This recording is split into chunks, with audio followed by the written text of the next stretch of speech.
से पहले की बनी हुई है। ये हमारे बुजुर्गों ने अपने खून पसीने से बनाई थी। ईट पत्थर से नहीं बनी हुई है। पर ये कह रहे हैं कि ये इनकी रजिस्ट्रियां फर्जी हैं, ये अवैध है, ये रेलवे की जगह है। ये रजिस्ट्रियां किसने करी? तो क्या चाहते हैं अब आप? हम चाहते हैं कि हमारे से जो वादा किया था दुकान के बदले दुकान का, हमारा वो वादा पूरा करें। किसने किया था आपसे वादा? मंत्री मनीष ग्रोवर जी ने। तो क्या कहते हैं, आप गए थे, आप उनसे क्या कहते हैं? बहुत बार गए हैं जी, 4.5 साल से जा ही रहे हैं जी। तो क्या आश्वासन देते हैं आपको? शासन यही है कि रुक जाओ, अभी फिर कह रहे हैं वहाँ पे इतने पैसे भरो। हम कहाँ से भरेंगे जी पैसे? तो कुछ मिला आपको? अभी तक कुछ नहीं मिला जी। सर मेरा प्रेस वालों से एक निवेदन है सर, ये 57 दुकानदार पिछले 5 सालों से बेरोजगार बैठे हैं।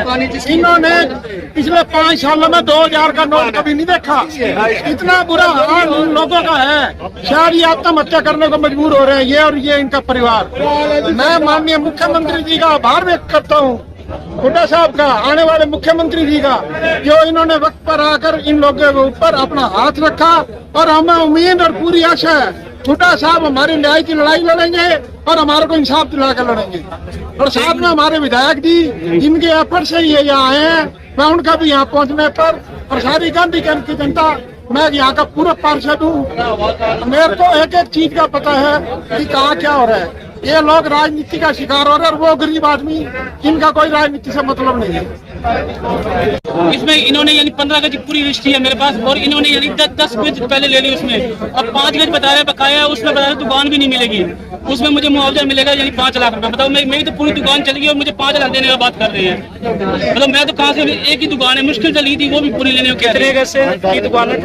कितने गज की दुकान है? 15 गज की दुकान है पूरी करी। तो क्या चाहते हैं? पूरी रजिस्ट्री में 15 गज की दुकान है और अब 5 गज का कह रहे हैं, 5 गज बची हुई है, उसकी 5 गज का मुआवजा मिलेगा।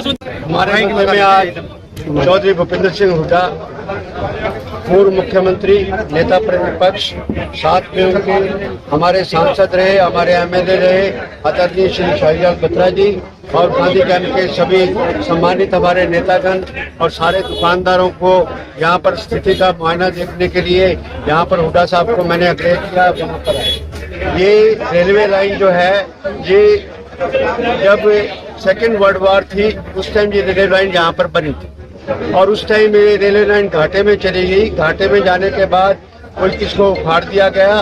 उसके बाद 1957 के अंदर इसका दोबारा शिलान्यास रखा गया और शिलान्यास रखने में चौधरी रणबीर सिंह का श्रेय था।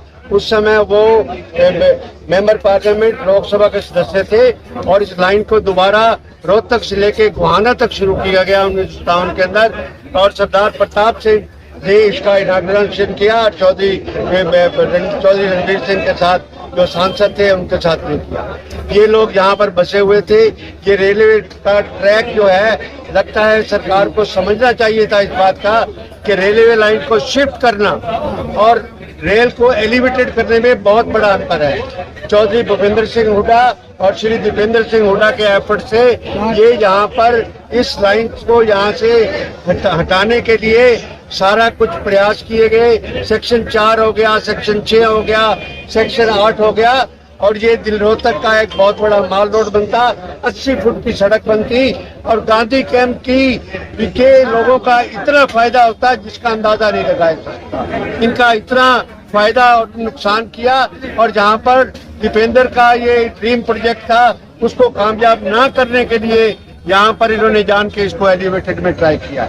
एलिवेटेड में गांधी कैंप का इन्होंने भट्ठा बिठा के रख दिया, ना इसकी ढंग से प्लानिंग हुई ना कुछ हुई। और उस समय जितने भी रेलवे के साथ उस टाइम कॉरपोरेशन को एक डिस्प्यूट रेज करके असरटेन करना चाहिए था कि कितनी जमीन कॉरपोरेशन की है और कितनी जमीन रेलवे की है, उसके बिना किए इन्होंने, सरकार ने खुद रेलवे वालों के साथ खड़े होके इनकी 37 दुकानें तोड़ दी और दुकानें तोड़ने में 57 हैं। अभी रेलवे ने और दुकानें भी इनकी तोड़ दी हैं और बाद में इनका स्टैंड किया आया इस बात के लिए कि ये अनऑथराइज्ड जगह है, हम अनऑथराइज्ड का कंपनसेशन किसी हालत में नहीं देंगे।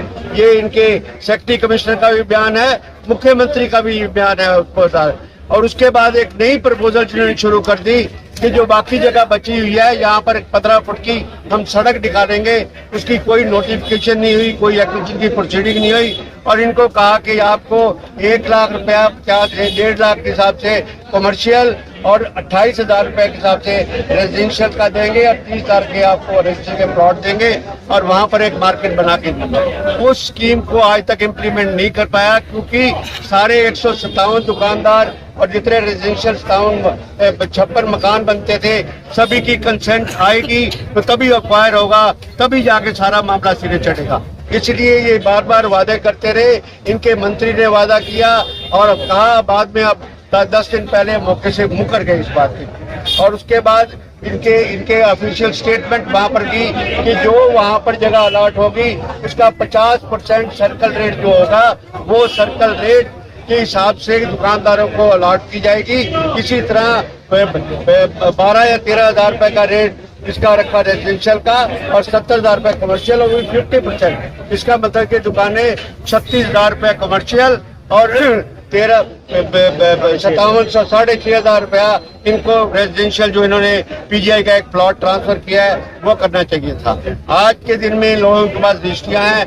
मैं आदरणीय चौधरी भूपेंद्र हुड्डा से ये आग्रह करूंगा, ये उनसे विनती करूंगा गांधी कैंप के सभी दुकानदारों को सब की तरफ से, विस्थापित दुकानदारों की सबके, कि जितनी इनकी रजिस्ट्री है उसके हिसाब से मुआवजा मिलना चाहिए।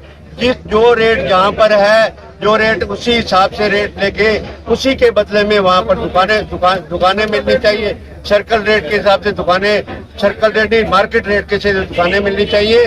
और साथ में जो 15 फुट एक्वायर करने की पॉलिसी बनाई है, उन्होंने रेजिडेंशियल उसका सर्वे किया था, वो सर्वे बिल्कुल गलत है। अपने चहेतों को जहाँ पर कमर्शियल लिख दिया रेजिडेंशियल है, वो भी नाइंसाफी नहीं होगी। इस बारे में मैं हुड्डा साहब से आग्रह करूंगा कि सरकार परिवर्तन का नियम है और सरकार 100% ये बदली जाएगी। सरकार आते हुए गांधी कैंप के हमारे साथी हैं, गांधी कैंप के हमारे नागरिक हैं, हुड्डा साहब का घर भी गांधी कैंप में है, तो मैं उनसे ये कहूँगा कि इस बारे में आप सबको जितने भी गांधी कैंप के हैं इनको आश्वासन दें कि आपके साथ अन्याय नहीं होगा, आपके बैठ से मिलकर सारा आपके साथ इंसाफ होगा। धन्यवाद।